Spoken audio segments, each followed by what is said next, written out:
Today, we're making Bo Kho, or Vietnamese beef stew with egg noodles. This is a traditional Vietnamese dish with significant French influences, and it really highlights the cultural exchange that occurred during the French colonial period in Vietnam between 1858 and 1954. Now, the concept of stewing and slow braising beef is similar to the French beef stew, beef bourguignon, but Vietnamese cooks adapted the techniques and incorporated local ingredients and spices like star anise, lemongrass, and ginger, which are much more characteristic of Southeast Asian cuisine, making Bo Kho a truly authentic Vietnamese dish. Bo Kho is often served with a French baguette or banh mi as another nod to the French influence, but today we're going to be serving it with some egg noodles. Bo Kho's beefiness, its deep and aromatic flavors, make this one of my favorite Vietnamese dishes, and it can be eaten for breakfast, lunch, or dinner. So do me a favor and make sure you like, comment, share, and save this video.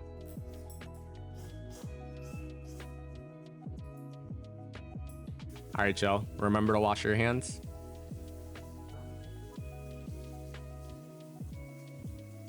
Then the first thing we'll do is process our beef. Now, beef shank is my preferred cut of beef for Bo Kho, as all the fat and connective tissues in the meat make for a soft and meaty cut when stewed. If I was making this for my white friends though, that have never eaten Bo Kho, I'd opt for a cut like chuck roast or brisket as it's a little more familiar. We'll parboil our shank to get rid of all the impurities and scum, and we'll also give this a quick rinse.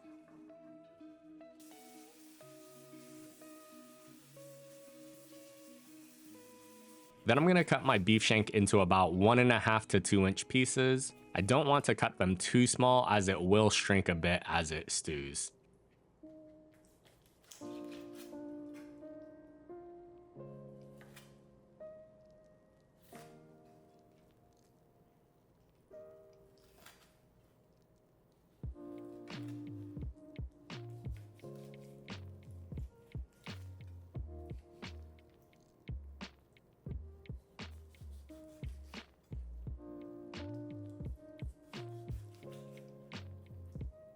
Then I'm gonna get all of the beef shank into a gallon Ziploc bag. And then we're gonna let this marinate with some Bo Kho seasonings, which is just a blend of paprika, star anise, garlic, chili, onion, ginger, and cloves. And you can find this at your local Vietnamese grocery store for just a couple bucks, but I'll also put my affiliate link in the caption for you to purchase it directly on Amazon. To the marinade, I'll add a touch of salt, a splash of soy sauce, and some annatto seed oil for the color. I'll get this mixed up, and I'm gonna let this marinate for at least 1 to 2 hours, but overnight is better. And if you like this recipe, and you wanna learn how to make more of your favorite Vietnamese and Asian dishes, make sure you subscribe and turn on your notifications to stay up to date on all my latest posts. While our beef shank is vibing out, we'll move on to our beef tendon. Now, this is an ingredient that is completely optional, but I love the unique texture of the tendon. The texture is a little bit interesting to describe because it's both soft and slightly chewy, as well as crunchy, if that makes sense. First, I'm gonna give the tendon a quick parboil, and we'll rinse the tendon off in some cold water. And this step will help remove some of the beefy odor of the tendon.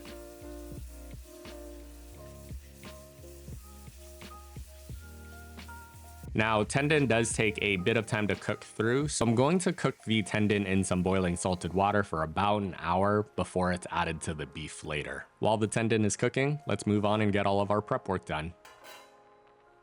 First up, let's prep our aromatics. I have a white onion, and I'm just gonna cut this in half. Now, half of this is going to be charred, while the other half will be sliced thinly to use as a garnish. I'm gonna take half that onion and cut the onion against the grain, and then using my fingernail as a guide to cut to get the onions paper thin. And then I also like soaking my onions in cold water for about 5 minutes to help reduce some of its raw bite.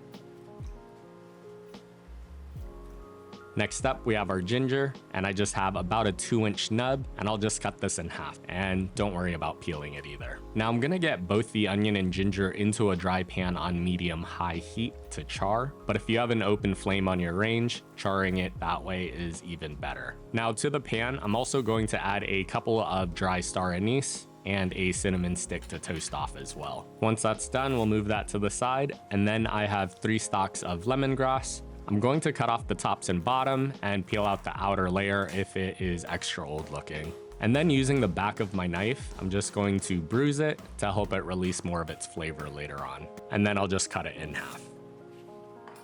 Now here are all the aromatics I'm using today, and in addition to everything you've seen, you'll also notice a couple of bay leaves. And to make my life easier, I'm actually going to stuff all of this into a cheesecloth bag to make it easier to fish out later instead of finding each individual piece in my Bo Kho.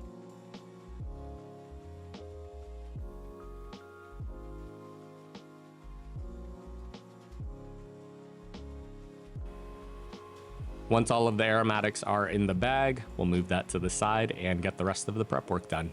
Now, I have a shallot that I'll finely mince, and this is going to be used to saute with our beef later.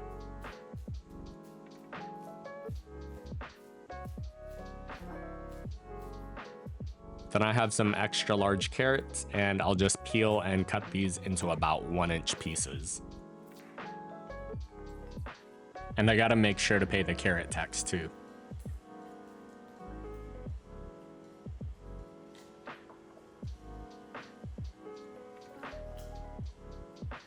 And then finally, I have some Thai chilies that I'll thinly slice.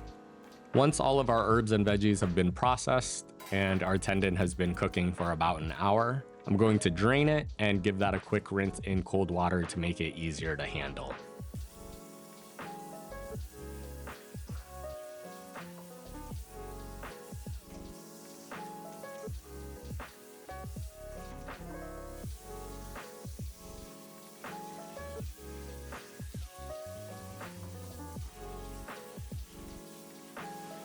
And then I'm gonna cut the tendon into about 1-inch pieces, and unlike the beef shank that'll shrink when it cooks, beef tendon will actually absorb and expand in the broth. So we wanna cut it a bit smaller than we do the shank so that they come out roughly the same size.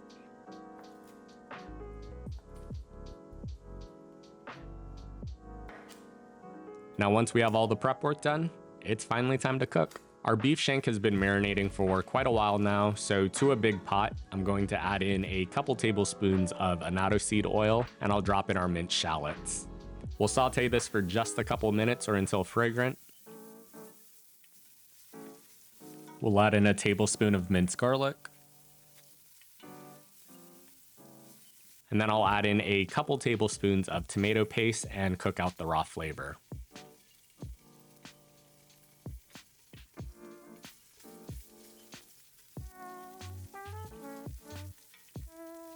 We'll add in our marinated beef shank and brown that off for just a few minutes.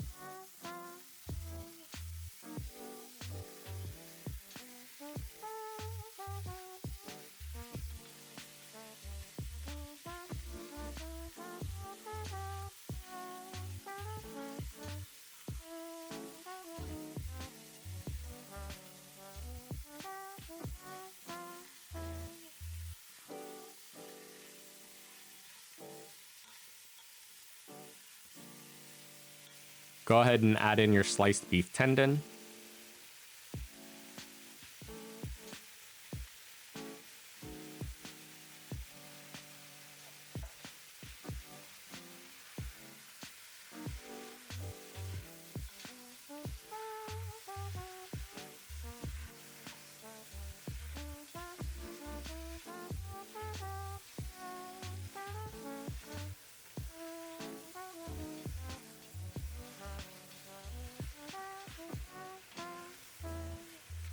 And then we're gonna add in a whole can of Coco Rico.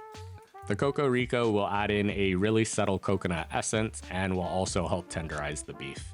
If you can't find this, you can also just substitute it with coconut water or even regular tap water. Now, I will say here is where my Bo Kho tends to differ from a lot of other recipes. I prefer mine more soupy as opposed to more stew-like, plus I like eating mine with noodles, so I am going to add in about 5 quarts of water. Now, if your preference is for a true stew-like consistency, I would reduce the amount of water to about 3 to 4 quarts, and then I would also make a cornstarch slurry to add right at the end, just to give it a little bit more viscosity to the Bo Kho. Make the recipe your own though, and adjust it to your own preferences. Now, we'll bring this up to a rolling boil, skim off the impurities, and then we'll reduce the heat to low.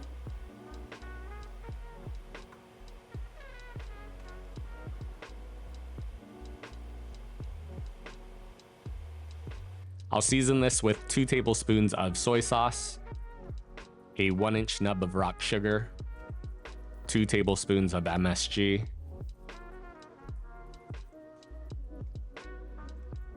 and then I'll toss in our bag of aromatics. And finally, I'll add in another 2 tablespoons of our Bo Kho seasonings. We'll give that a good mix and then let that simmer covered for about an hour to an hour and a half, or until the beef shank is mostly fork tender. And timing will vary depending on how thick you cut your beef shank. Now, once it's gotten to that point, I'm gonna fish out our bag of aromatics.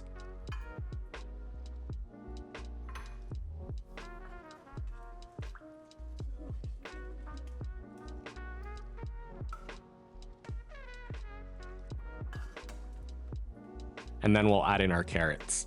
I'm gonna let this simmer for another 15 minutes or so, or until the carrots are cooked through and soft.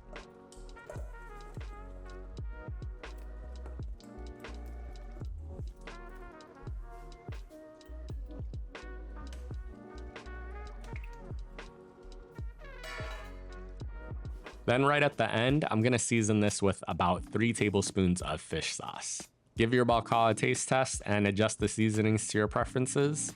And just like that, you've made Bo Kho at home. Now, you do have some options on how to serve it, and the most common one is just with a side of banh mi to dip it in, or you could also serve it over rice. But today, we're using egg noodles. These are the fresh egg noodles I'm using today, and they take just about 30 seconds for them to cook in some boiling water. And I like mine more on the al dente side, so I'll drain and give it a quick rinse under cold water to stop the cooking process and to get rid of some of the excess starches before adding it to my bowl.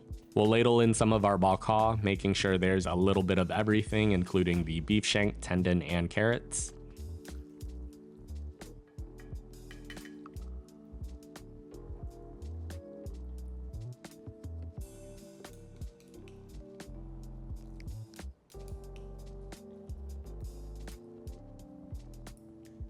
Then we'll garnish this with some of our sliced white onions.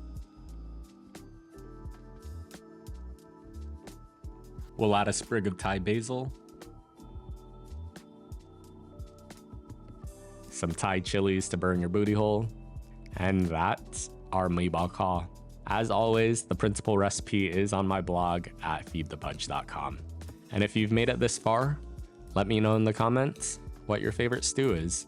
Thanks for watching, and I hope you enjoy.